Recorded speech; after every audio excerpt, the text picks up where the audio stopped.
ધારી શહેરને રેલવે સુવિધા આપવામાં નહીં આવે તો આંદોલનની ચીમકી સામાજિક સંસ્થા બજરંગ ગ્રુપના પ્રમુખ પરેશભાઈ પટ્ટણીએ જણાવતાની સાથોસાથ અલ્ટિમેટમ પણ આપવામાં આવેલ છે। જો 1 મહિનામાં ધારી શહેરને રેલવે સુવિધા આપવામાં નહીં આવે તો આંદોલન કરી ધારીની જનતાને હક આપવાનું પણ તેઓએ જણાવ્યું।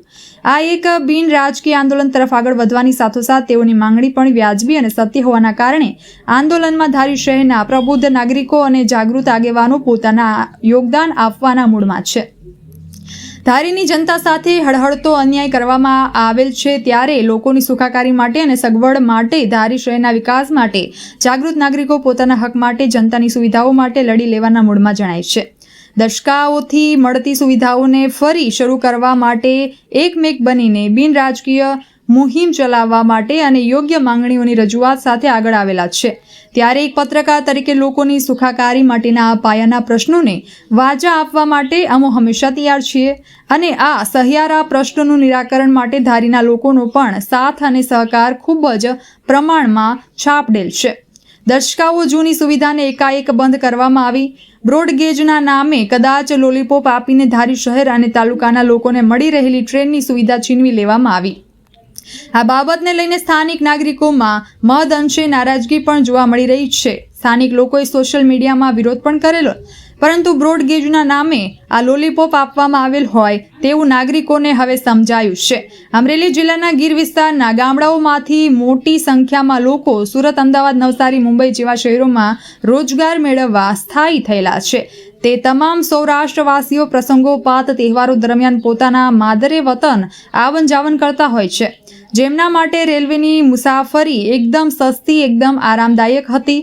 આ આરામદાયક મુસાફરીને ઝડપી મુસાફરી કરવા માટે બ્રોડગેજ સુવિધાઓ લોકો ઝંખી રહેલા હતા। ત્યારે એકાદ વર્ષ પહેલા અમરેલી, ચલાલા, ધારી, વિસાવદર જેવા ગામોમાં બ્રોડગેજની માંગણી પ્રબળ બનેલ, જેમાં માત્ર ધારી શહેરની સાથે હળહળતો અન્યાય કરવામાં આવેલ।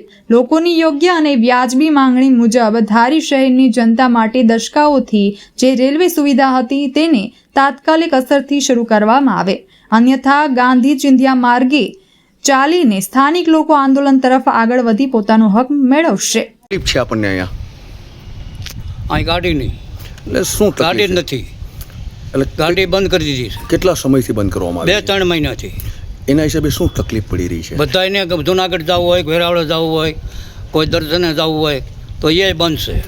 આપની મુખ્ય માગણી શું છે?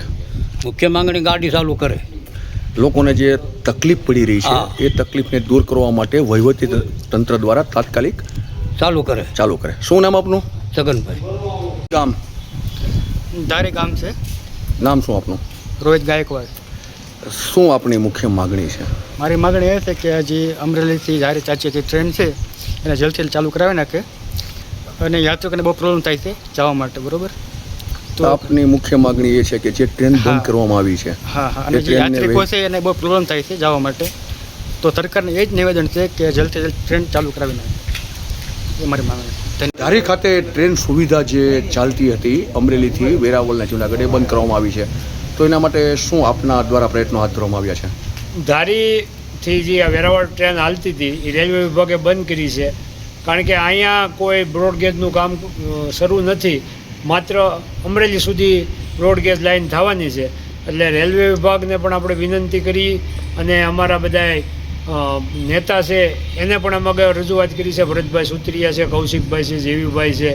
એટલે કારણ કે આ પવિત્ર શ્રાવણ મહિનો હાલે છે અને લોકોને સોમનાથ દર્શન કરવા જવામાં ખૂબ જ મુશ્કેલી પડે છે। 2.5 થી 3 મહિનાથી આ ટ્રેન બંધ કરી છે, એટલે રેલવે વિભાગને પણ આપણે રજૂઆત કરી છે કે તાત્કાલિક ટ્રેન શરૂ કરો, કારણ કે 25 રૂપિયામાં વેરાવળ સુધી ટ્રેનમાં મુસાફરી કરી શકે સામાન્ય અને ગરીબ માણસ, અને એ સોમનાથ દાદાના દર્શન કરી શકે, અને આ સેફટીવાળી મુસાફરી કહેવાય, કારણ કે આ રોડમાં અકસ્માત થવાનો અત્યારે ભય છે, વાહનને ટ્રાફિક બહુ વધી ગયું છે। એટલે વહેલામાં વહેલા આ ટ્રેન શરૂ થાય અને ધારીના, સલાળાના, વિસાવદરના બધા લોકોને આનો લાભ મળે એવી અમે પણ રજૂઆત કરવાના છીએ, અને ધારી ગામ વતી એવી માગણી છે કે વહેલામાં વહેલી આ ટ્રેન શરૂ થાય।